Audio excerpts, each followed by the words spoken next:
దండాలయ్యా దండాలయ్యా మహారాజై నువ్వు ఉండాలయ్యా.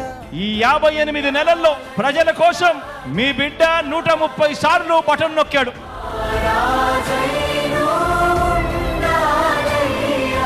దాదాపుగా 2,70,000 కోట్ల రూపాయలు డీబీటీగా నా అక్క చెల్లెమ్మల కుటుంబాల ఖాతాల్లోకి నేరుగా పంపించాం.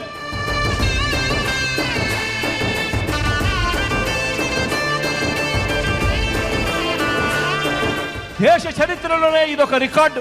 మన రాష్ట్రంలో ఎప్పుడూ జరగని విధంగా ఈ రోజు ఈ కార్యక్రమం ఈ 58 నెలల్లో జరిగింది అని అంటే అది కేవలం వైఎస్ఆర్ కాంగ్రెస్ పార్టీకి మాత్రమే సాధ్యమైంది అని కూడా చెప్పడానికి గర్వపడతా ఉన్నా.